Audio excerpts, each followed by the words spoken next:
प्राणों का त्याग कर दूंगा। लेकिन संतों के द्वारा जब एक फल को प्राप्त करती है ना वो धूमधुली कहती है एक फल लेके जाए हो कमा के।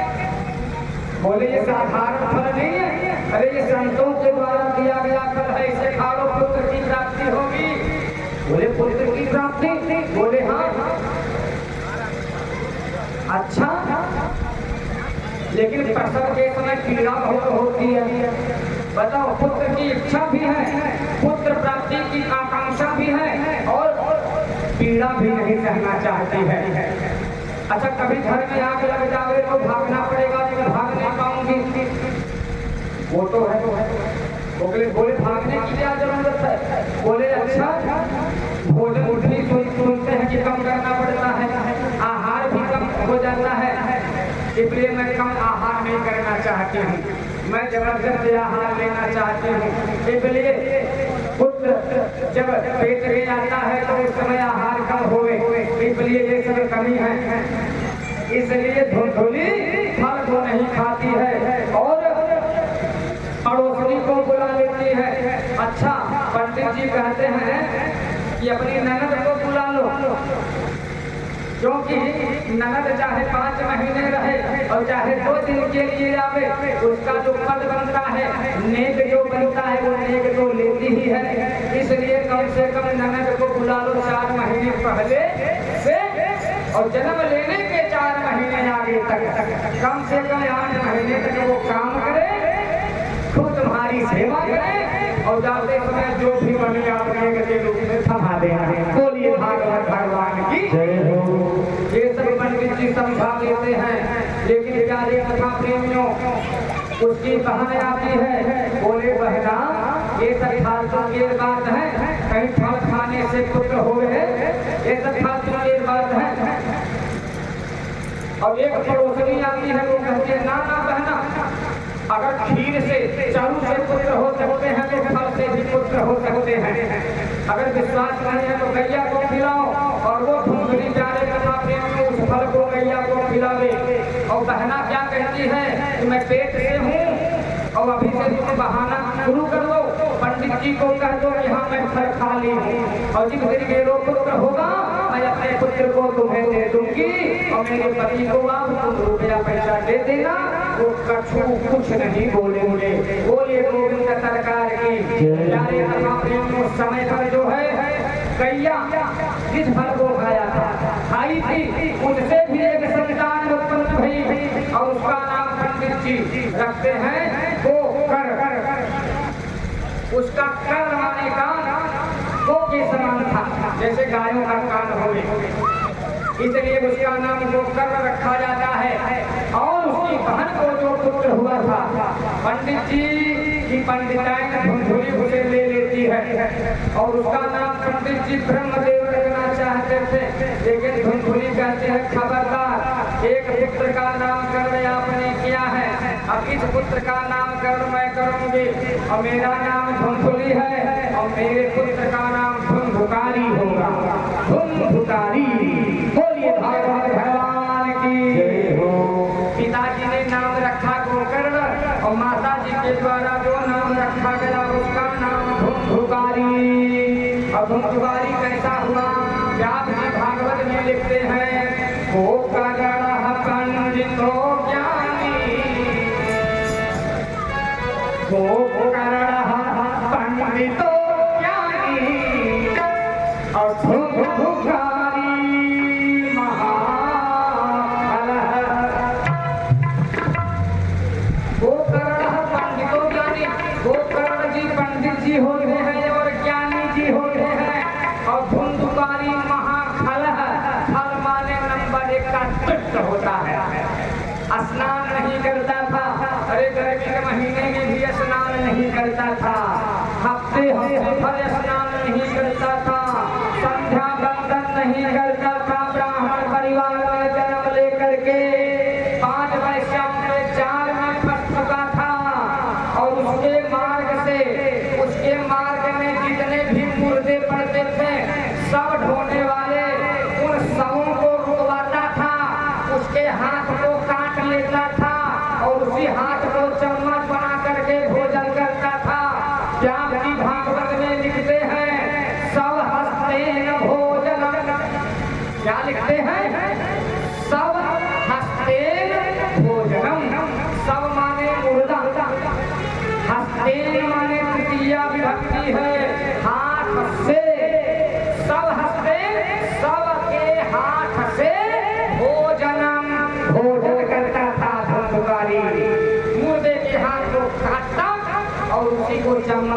बनाता और उसी से भोजन करता था। ये धुंधकारी का काम था। बोलिए भागवत भगवान की। कितना आतंक मचा दिया कि माता पिता बहुत परेशान हो गए। और आजकल हम आप क्या कहते हैं कि बेटा होवे बेटी ना होवे, और एक तराजू में 10 पुत्र को रखो, एक तराजू में एक कन्या को रखो।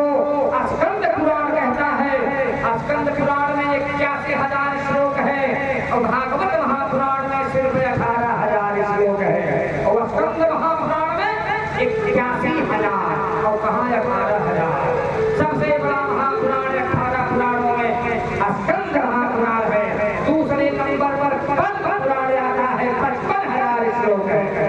तो स्कंद पुराण में लिखा गया तराजू के दोनों पलड़ों में, एक पलड़े में 10 पुत्र रखो, एक पलड़े में एक पुत्री रखो। 10 पुत्र समा कन्या, 10 पुत्रों के समान एक कन्या होती है। इतना जान लीजिए कन्या का महत्व है, पुत्री का। 10 पुत्रों के समान एक कन्या पुराणों में बताई गई। इसीलिए संस्कृत में कन्या को दुहिता कहते हैं। दुहिता का मतलब क्या होता है? जो 2 कुलों का हित करे, पिता के कुल का हित करे और पति के कुल में जावे तो कुल का भी हित करे। 21 पीढ़ियों को तारने के लिए, वंश वृद्धि का विस्तार करने के लिए संतान की प्राप्ति कराती है। 2 कुलों का जो हित करे उसे दुहिता कहते हैं। दुहिता का एक अर्थ और है, बहुत ध्यान से सुने। दूरे हिता इति दुहिता, दूरे हिता इति दुहिता। पिता के घर से दूर पति के घर में जिनका हित हो उसे क्या कहते हैं? दुहिता। दुहिता शब्द है, दूरे हिता दुहिता। कितना भी संपन्न हो पिता का घर मायके, लेकिन एक कन्या का हित पिता के यहाँ थोड़ी है। पिता के घर से दूर में जिसका हित हो उसे क्या कहते हैं? दुहिता। कन्या का, कन्या को कहते हैं संस्कृत में दुहिता। प्यारे कथा प्रेमियों, इस तरह से कथा को बहुत गति के साथ ले चल रहा हूँ।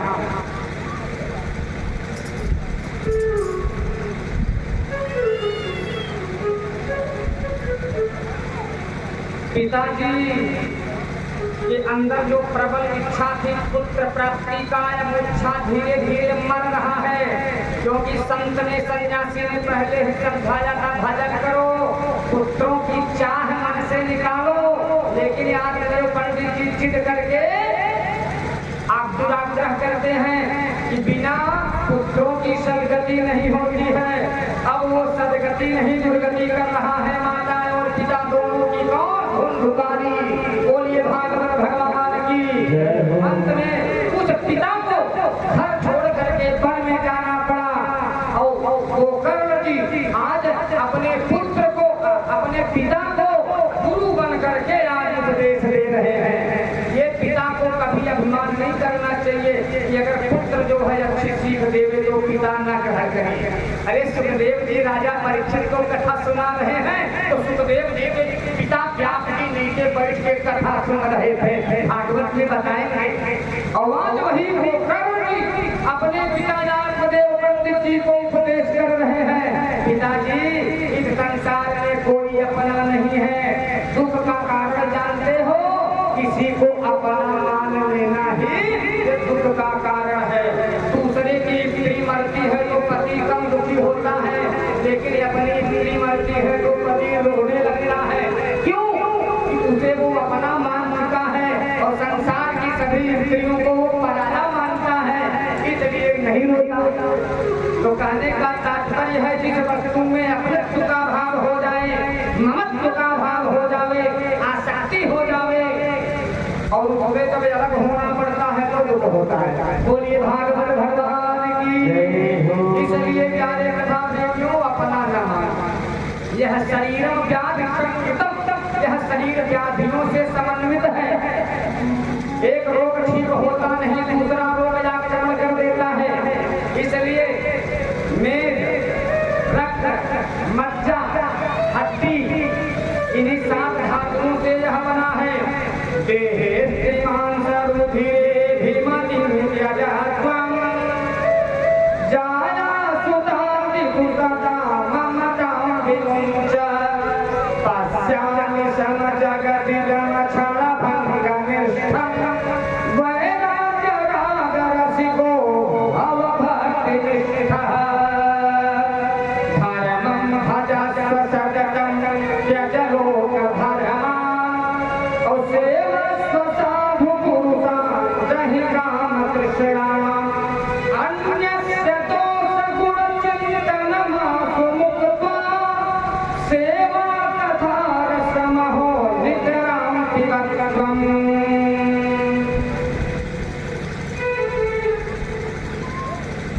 बहुत सुंदर। अन्य से दोष गुण, किसी अन्य लोगों के न गुण को देखो न दोष को देखो, क्योंकि किसी के गुण को देखोगे तो प्रेम होगा, ठीक है ना, और किसी के दोषों को देखोगे तो उससे ईर्ष्या होगी, और ईर्ष्या होगी तब भी मुक्ति नहीं होगी। और किसी में आपका मन चिपक जाए किसी वस्तु में, किसी संबंध में, तब भी मुक्ति नहीं होगी, क्योंकि मन का चिपकना बंधन की तरफ ले जाना। मन एवं मनुष्याणा कारण बंध मोक्षयो, मन लोभी मन लालची मन चंचल मन चोर, मन के कहीं मत जाइए मन है बड़ा चुगुल, मन हस्ती मन लोमड़ी मन काग मन शेर, दास मलुका कह गए मन के इतने फेर, मन के हारे हार है मन के जीते जीत, और मन ही मिलावट राम सो मन ही करत फली। प्यारे कथा प्रेमियों, इसलिए साधु पुरुषों के संग में रहो और धर्मम भजस्व सततम, और त्यज लोक धर्मान, धर्मम भजस्व, धर्मम भजस्व, हमेशा धर्म का ही भजन करो, गोविंद का ही भजन करो, भागवत कथा का स्वादन करो। देखिए यहाँ धर्म, माता पिता की सेवा करना, पत्नी की रक्षा सुरक्षा व्यवस्था करना, ईमानदारी से परिश्रम से धन कमाना, यह आपका धर्म है। लेकिन परम धर्म क्या है? भागवत जी की कथा सुनना और भगवान कृष्ण की भक्ति करना, ये परम धर्म है। तो लोक धर्म का पालन करो, लेकिन साथ साथ में परम धर्म को करना पड़ेगा। भागवत जी की कथा सुननी पड़ेगी, भगवान की भक्ति करनी पड़ेगी। लेकिन अब याद हर बात बोलने जा रहा हूँ, जो भागवत जी की कथा सुने और भगवान की भक्ति करे तो त्यज लोक धर्मान, त्यज माने त्यागना, लोक धर्मान, फिर वह लोक धर्मों का त्याग करे, दोष नहीं लगता। लेकिन लोक धर्मों को करते हुए भी आपको भगवान का भजन करना होगा। बोलिए भागवत भगवान की। शायद आप लोग समझ नहीं पाए, आप समझे ना, भगवान का भजन करने वाला अगर संसार के अन्य धर्मों का त्याग करता है तो दोष नहीं लगता। लेकिन संसार के लोक धर्म का पालन करने वाला अगर भगवान का भजन नहीं करता है तो मुक्ति नहीं हो पाती है, क्योंकि ये लोक धर्म है और भगवान हमारे परम धर्म है। तो परम धर्म को करना ही पड़ेगा, चाहे लोक धर्म आप करो और चाहे न करो, लेकिन भगवान की भक्ति आपको करनी होगी। यदि मुक्ति की कामना है तो बोलिए गोविंद सरकार की। प्यारे कथा देंगे इस तरह से उपदेश करते हैं और वे जग करने चले जाते हैं। भागवत के 10वें स्कंद का पाठ करते हैं और शुद्ध और मुक्त हो जाते हैं। कौन? पिताजी आत्मदेव परिचित जी अब गोकर्ण वन में जाते हैं और घर में सिर्फ धुंधुकारी और उसकी माता धुंधुली है। अब धुंधुकारी शराब पी के आवे, माता को गाली देवे और खूब जो है अपमान करे और पूछे चल बता कहाँ पे कितना धन रखी है, कहाँ पे कितना पैसा रखी है। अपमान करे और पैसा मांगे। और भागवत में लिखा गया है कि आत्मदेव पंडित जी को जब तक पुत्र नहीं प्राप्त हुआ था तो अपने पूरे जीवन की आधी कमाई पुत्र प्राप्ति के लिए खर्च कर डाले थे। विश्वास न हो तो व्यासपीठ पे बैठा हूँ, श्रीमद् भागवत महापुराण को साक्षी मान करके कहता हूँ कि लिखा गया है आत्मदेव पंडित जी पुत्र प्राप्ति के लिए अपने जीवन की आधी कमाई, पूरे धन का आधा धन सिर्फ पुत्र प्राप्ति के लिए खर्च कर डालते हैं। जिसने जो बताया आत्मदेव पंडित जी ने वो उपाय किया, आयुर्वैदिक उपाय, शास्त्रीय उपाय, जितने भी पुत्र प्राप्ति के उपाय शास्त्रों में हैं वे सारे उपाय करते हैं और अपनी कमाई का पूरे जीवन भर का जो धन था उस रात्रि के लिए उन्होंने खर्चा कर डाला। लेकिन अंततोगत तो परिणाम क्या निकलता है? माता पिता के लिए वह तारक सिद्ध नहीं होता और मारक सिद्ध हो गया। प्यारे प्रेमियों, एक दिन माता भी ऊब चुकी थी, परेशान हो चुकी थी और वह रात्रि में जा रही थी और कुएं में गिर जाते हैं और उनकी भी मृत्यु हो जाती है। बोलिए भागवत भगवान की। अब घर में अकेला धुंधुकारी है और धुंधुकारी बाद वैश्याओं को घर में ला करके रख लिया और वैश्याएं जो कहती थी सब धुंधुकारी वही करता था। एक दिन वैश्याओं ने सोचा कि यह प्रतिदिन चोरी करता है, टाका डालता है, अगर राजा के सिपाही किसी से पकड़ लिए तो हम सबका नाम भी ये बतावेगा, इसलिए इसको मार डालना ही होगा। ना रहेगी बांस और ना बजेगी बांसुरी। पांचों वैश्याओं ने धुंधुकारी का वध कर डालती हैं, उसको अग्नि से जलाती हैं, मुखों में अग्नियों की चिंगारियां डालती हैं और मुख को गले को तकिया लगा करके पांचों वैश्याएं मिल करके उसको मार डालती हैं और वह धुंधुकारी भयंकर प्रेत हो जाता है और वैश्याएं पलायन कर जाती हैं।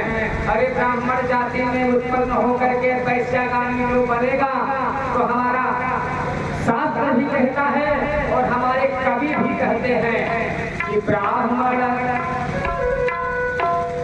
होकर के वैश्यागामी नहीं होना चाहिए। वैश्या घर गमन किए, वैश्या घर गमन किए, ब्राह्मण मिट जात है। पंक्ति को ध्यान से सुने। वैश्या घर गमन किए, ब्राह्मण मिट जात है। क्षत्रिय मिट जात, कन्यादान होंगे। वैश्या घर गमन किए, ब्राह्मण मिट जात है। वैश्या घर गमन किए, ब्राह्मण मिट जात है।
वैश्या घर गमन किए, ब्राह्मण मिट जात है।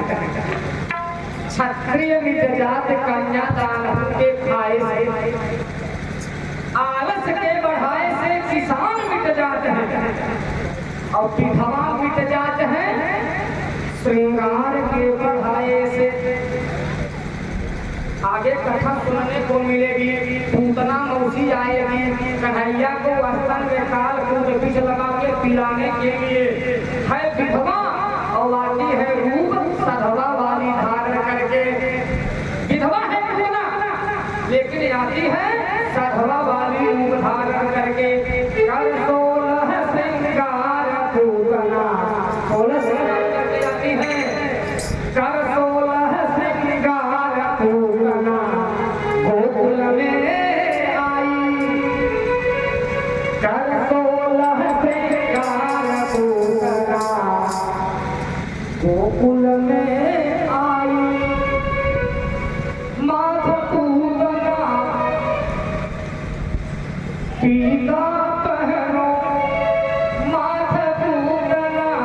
टीका पहनो बिटिया लाल लगाई पूतना गोकुल में आई कर 16 श्रृंगार पूतना गोकुल में आई। विधवा है पूतना लेकिन सधवा बन के आएगी तो वैश्या घर का